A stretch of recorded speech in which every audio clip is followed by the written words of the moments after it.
Starfield is coming, and if you're planning on playing this on the PC, then you've got to know that you've got the system requirements met to meet the demands of this game.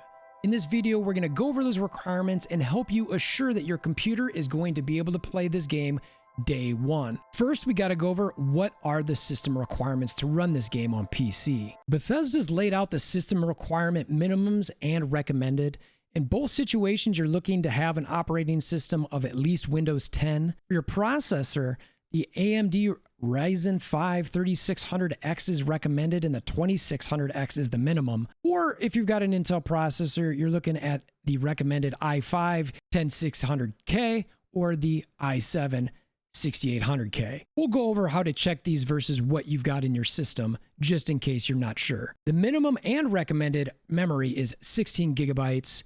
Your graphics minimum is an AMD Radeon RX 5700 or the NVIDIA GeForce 1070 Ti. Recommended is the AMD Radeon RX 6800 XT or the NVIDIA GeForce RTX 2080. You're going to want to make sure your DirectX version is 12 in both situations. And then we're going to look at the storage. And this is the key point, and the main reason that I wanted to do this video is making sure that you knew an SSD was required and exactly how much space is required, which is exactly 125 gigabytes. Now, I would highly recommend planning on having more than that because we might get expansions, etc. in the future, or they might have to patch something, and you know that size is just going to grow. So now the question becomes, what do you have and how do you want to check it? If you're already familiar with how to do that, we appreciate you coming by the channel. We're going to be covering all sorts of Starfield content moving forward. So please consider hammering down that like button and subscribing to the channel to check out all Starfield content. So let's go to check what we have. First, we want to go to the lower left-hand corner of your PC, click on that Windows Start button,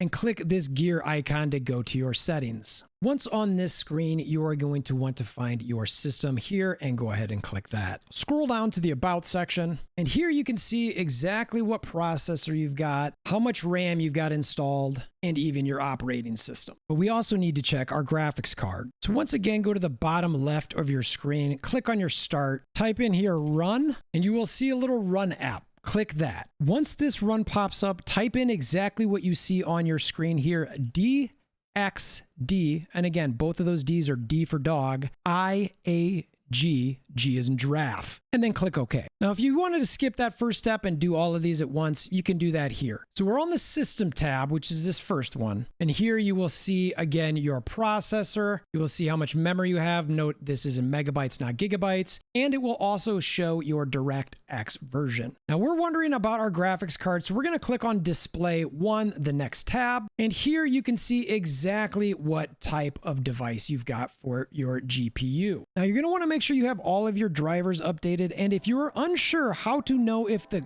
specific GPU or even the CPU, the processor that we were discussing, is good enough to meet the minimum requirements, we can go to Google and compare what you've got versus what they've got listed as the recommended ones, just to see how they compare. I liked using CPU User Benchmark. Again, you can pick whatever site that you want, and you can compare what they've got, scroll through, and just get a feel to see if yours is a little bit better. They've got sections over here for CPU and even GPU. Your CPU and GPU are probably the biggest, most important things that you're going to want to check on these. And again, just scroll through here. You can see exactly how they compare. You're going to want the one that you've got, obviously, to be better as far as these plus percentages. I'm not going to go through all the specifics of this. If you want to get into a deep dive of learning this, Google is your friend. Go ahead and check it out, but that's the sort of comparison you're going to be wanting to look for. Now, the crux of this video, do you have an SSD and do you have enough space for it? This is going to be critical because if you do not have an SSD to run this game on, it is likely going to come out extremely buggy for you and your experience is not going to be fun. I highly recommend following with this minimum. You are going to want to make sure that you have an SSD. Frankly, they're faster, they're better. If you are anybody who's gaming at all, you probably already have these. But just in case, if you're wanting to play Starfield and you're unsure, we're going to go through here how to check that and check the space you have. So first, we want to know if you have an SSD. You're going to want to bring up your task manager. Just hit Control-Alt-Delete to do this. And once here, you want to go to the second tab. You can see your processes and performance. Click on Performance. When you look over to the side here, it will show you what sort of drives you have. You will note in my particular situation, I actually have 2 SSDs. So I'm going to want to make sure to check the size of each of these. You can see on G over here, this one is 233 gigs. Now, if I go to C, this one is closer to 1 full terabyte at 932 gigs. So the question now is, how much room do I have on each? Next, you're going to want to open a Windows in Windows Explorer. Over to the side, you will see all of your drives. We've got C and G were the ones we were focused on. Right-click the drive you're looking at, go to Properties, and you will get a window pop up like what is shown in the upper right.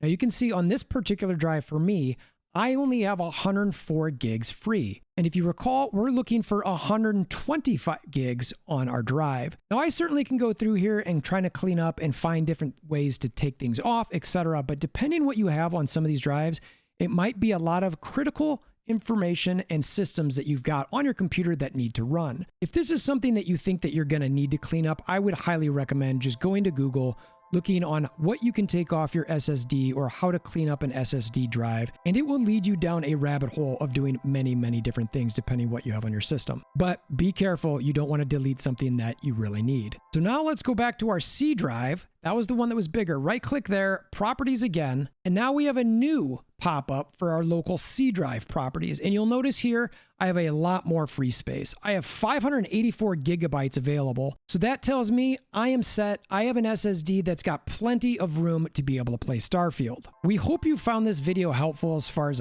what PC requirements are needed in order to play Starfield and play it at a fun, good, hopefully non-buggy level. We want to attempt to help you with figuring out what sort of PC requirements are needed to play Starfield. It seems to be one of the best games coming out this year, potentially this decade, if Bethesda can get it without any bugs on launch. Now, let's be a little bit real here. We know there's going to be some bugs. Hopefully, if you're looking to play and have some fun, follow along with this channel. We're going to get some early access and play along. And again, we've put up these system requirements up in the upper right. And if you need this video for future reference, please come to the Discord. We'll have it posted there, and that is linked in the description below. Thanks for stopping by. And until next time, we hope you have a wonderful day.